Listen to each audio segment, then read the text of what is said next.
Oke, saya kira bisa satu lagi karena tadi pertanyaan yang pertama mirip dengan yang sebelumnya. Yang mahasiswa putra yang di belakang, yang sebelah kiri. Ya, sebelah kiri. Ya, Anda. Ya. Iya. Assalamualaikum warahmatullahi wabarakatuh. Perkenalkan saya Krisman Heriamsal, mahasiswa hubungan internasional. Senang sekali saya bisa menjadi bagian dari dialog kebangsaan menyongsong Ramadan. Oh, ternyata sospol lagi ini. Saya tadi sudah cancel yang sospol. maaf. Jadi yang sudah kadung ya udah terus. Ya. Silakan singkat aja nanti yang satu sebelah sini. Terus saya mahasiswa non muslim dan saya mendapat banyak sekali insight dari beberapa penafsiran dari ayat Al-Qur'an tadi.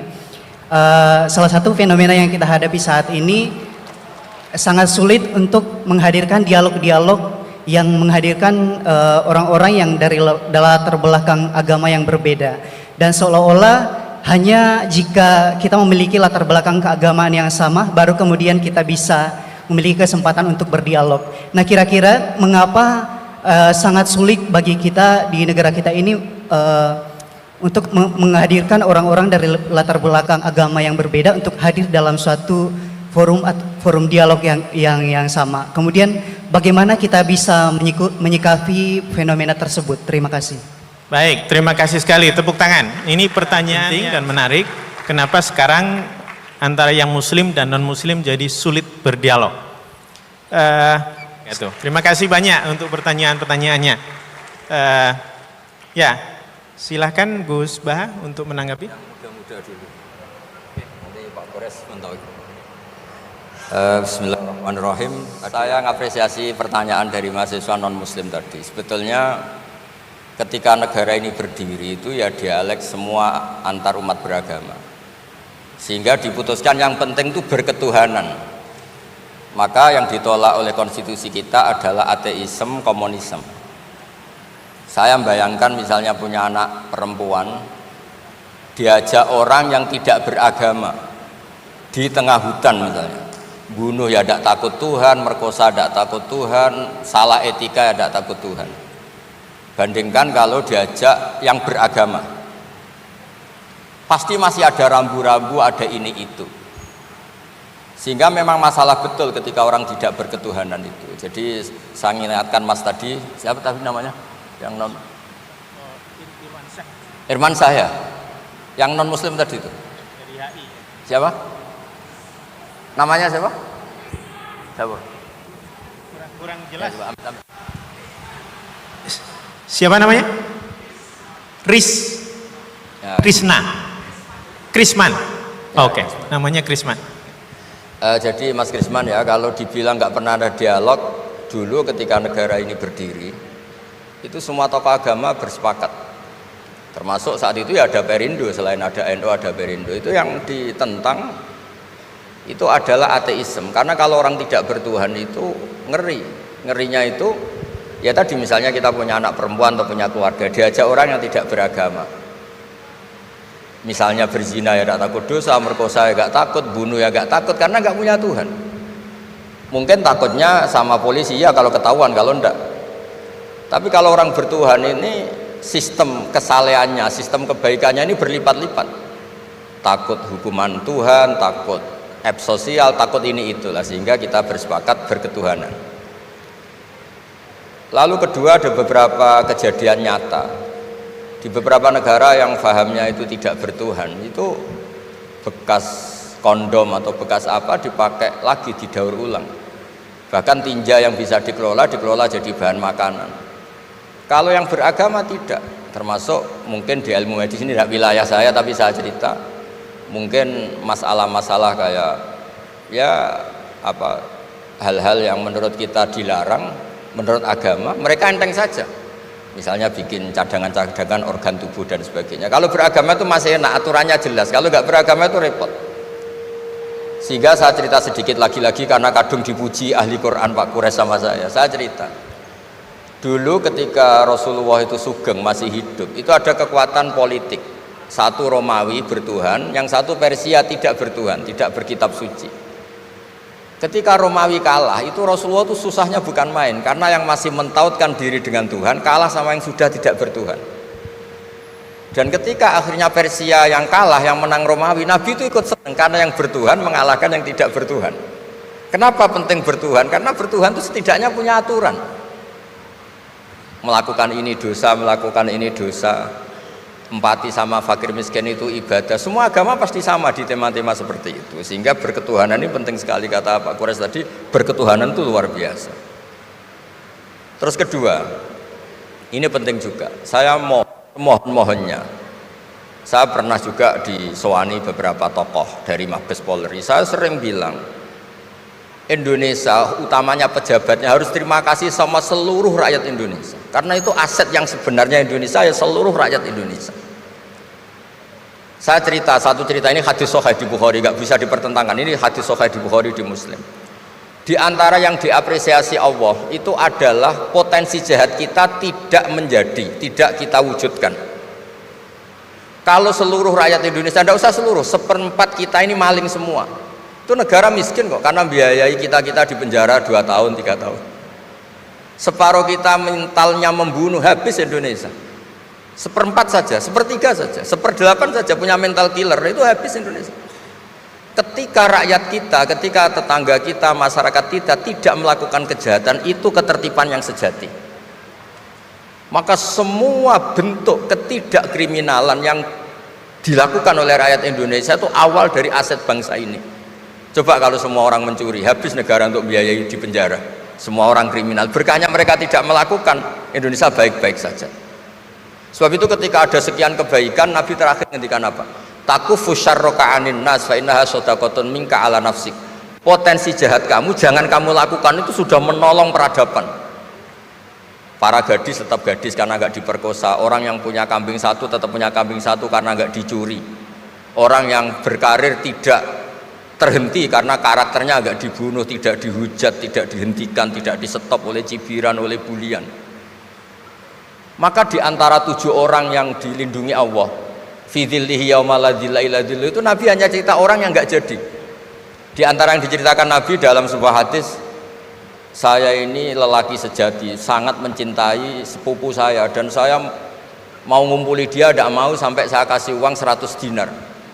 Setelah saya kasih 100 dinar, saya ingin ngumpuli dia dengan cara salah tentu. Dia gak mau dan berpesan, la tafuddal khatam illa bihaqqi.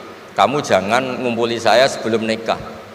Singkat cerita, pemuda ini gak jadi melakukan hal yang nista, yang gak benar. Itu sama Allah dijadikan wali, berkahnya nggak jadi. Jadi kalau potensi kejahatan kita tidak menimpa orang lain itu sudah luar biasa. Jangan nunggu berjasa kita dapat penghargaan setelah kita jadi kiai besar, jadi dosen UGM, jadi ini itu. Semua masyarakat kita yang menahan potensi kejahatannya itu adalah aset sejati Indonesia. Karena sekali mereka berkejahatan, entah itu mencuri, merkosa, habis. Harapan kita sebagai bangsa habis. Tapi selama ini nunggu ngapresiasi itu yang bentuknya fi'lu, yang bentuknya mereka melakukan apa, sebetulnya enggak. Tidak melakukan kejahatan itu sudah bagian dari kebaikan yang luar biasa. Terus yang terakhir tadi yang pertanyaan pemimpin muslim dan non muslim. Memang ini wilayah sensitif, tapi sebetulnya bisa dianalisis secara fikih. Ya saya ulang lagi, bisa dianalisis secara fikih Nusantara, fikih kebangsaan. Jangan dianalisis pakai fikih yang internal dalam Islam. Saya ulang lagi, jangan dianalisis menurut fikih yang di internal Islam. Kita beri contoh umum saja ya. Kita beri contoh umum saja. Dulu Pak Gores pernah mencontohkan kalau non muslim bisa jadi pilot beneran, padahal dia non, sama Pak Munjid yang kiai di UGM nggak bisa jadi pilot. Kira-kira milih mana? Tapi itu kan wilayah yang sensitif, karena ini di Indonesia itu konteksnya bukan urusan pilot, urusan mewakili kebanyakan Indonesia itu muslim. Dan demokrasi itu mencerminkan suara mayoritas. Tapi tidak mungkin juga membiarkan muslim yang killer, yang pembunuh, yang dulu punya reputasi yang misalnya macam-macam. Jadi hal-hal seperti itu, kata Quran itu jangan berdiskusi sesuatu yang kalau menjadi jelas malah masalah. Karena itu kan seperti pertanyaan gini, Gus saya punya kerabat di Jogja tapi pelit, sama orang lain dermawan, bagus mana? Kita kan nggak mungkin menganjurkan mutus hubungan keluarga. Tapi tidak mungkin juga suruh ikut orang pelit. Anda membukan orang fikih, karena kalau yang nggak ahli fikih itu ya gampangnya saja jawab semaunya. Tapi kalau saya sebagai orang yang nekuni fikih itu bingung. Saya sering ditanya orang juga, Gus saya mau nyalon lurah, ya lurah atau bupati atau apa. Katanya nyuap itu haram Gus. Setelah dipraktekkan nggak bayar, nggak bagi uang, ya nggak jadi betul. Yang menang yang bayar. Terus akhirnya fakirnya tak rubah. Nyuapku yo haram, medit yo haram kata saya. Dimodifikasi sedikit, akhirnya alhamdulillah Gus bar sodakoh gitu. Ya menang akhirnya berkahnya sodakoh. Karena kita sebagai pemimpin atas nama tidak nyuap ya jangan juga jadi orang kikir dong. Atas nama ada nyuap terus jadi orang kikir, repot kan. Tapi jangan juga bayar yang sampai merubah hukum dari orang yang nggak layak mimpin karena bayar menjadi pemimpin, itu ya jangan juga sampai gitu. Ya akhirnya saya bilang nyuap itu haram, medit juga haram.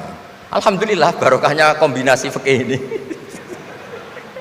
Ya nyuapnya tetap haram tapi rakyat tetap dapat uang gitu. Tapi nanti ketika Anda tidak layak jadi pemimpin itu juga haram karena menjabat sesuatu yang nggak wilayah Anda. Jadi seni-seni ngelola muslim, non muslim dan itu tidak bisa dipukul rata. Karena itu wilayah-wilayah yang sensitif, yang butuh detail, yang butuh satu peristiwa spesifik. Saya pernah ditanya, Gus saya ini hidup di Amerika, kalau milih presiden kan sama-sama non muslim, milih yang siapa? Ya jawab yang akhafu dororon, misalnya ada presiden Amerika yang sangat demokratis misalnya, dia membiarkan Islam berkembang. Sama jenis non muslim yang Islamfobia, tentu milih yang demokratis. Ada yang dosanya itu membunuh, yang satu dosanya korupsi, ya milih ya korupsi karena membunuh itu lebih ekstrim dibanding korupsi misalnya. Itu ada di aturan fikih. Jika sama-sama pasti salah, milih yang akhafud dororen, yang madorotnya ada begitu apa besar. Coba kalau kita punya pemimpin yang hobinya itu bunuh, sama yang hobinya rakus harta misalnya, itu di fikih jelas dijelaskan milih yang rakus harta kalau bandingannya itu, karena pembunuhan itu lebih berat secara ukuran dosa. Tapi apapun itu, ini bukan pembenaran pada kesalahan, bukan, tapi memang ada aturannya. Apa kalau ada dua dororani, dua bahaya, urtukiba khafuma, kalau ada dua hal yang bahaya dipilih yang paling apa ringan. Kalau dalam konteks ya tadi, kalau kita membiarkan pemimpin yang nggak benar dipimpin orang nggak benar, tapi kalau memaksakan chaos misalnya, ya milih yang nggak chaos. Itu kan ada aturannya di fikih, karena Nabi menghindari al-harad. Al-harad itu chaos, pembunuhan massal, itu nggak boleh. Dan mayu addi ila dzalik juga nggak boleh, yang bisa potensi begitu juga nggak boleh. Jadi saya mohon di antara aturannya Quran itu latas alu anasya intu bedalakum tasukum, kamu jangan diskusi sesuatu yang kalau diperjelas malah kamu yang malu. Saya biasanya mencontohkan hal-hal yang ringan kayak suami istri. Misalnya Anda tanya sama Pak Munjid, istrinya tanya, Mas apa betul saya ini cinta pertama Anda, bukan alternatif terakhir? Wah, itu rata-rata orang nikah itu kan korban alternatif terakhir gitu. Itu kalau ditanya sama-sama konangan itu aslinya itu. Ceweknya juga sama, apa betul Pak Minjit itu cinta pertama pilihan terakhir? Oh saya sering mau nikah ini orang yang saya cintai, tapi takdirnya ini gitu. Itu kan orang dibilang takdir itu kan ya tersinggung. Jadi banyak hal yang kalau didiskusikan itu masalah-masalah. Latas alu an asya intu bedalakum tasukum, kamu jangan tanya atau diskusi sesuatu yang kalau diperjelas itu malah masalah. Jadi itu etika ya, etika dalam diskusi juga jangan memicu lagi. Saya kira demikian, nanti ditambahi oleh Abi Profesor Kures, monggo.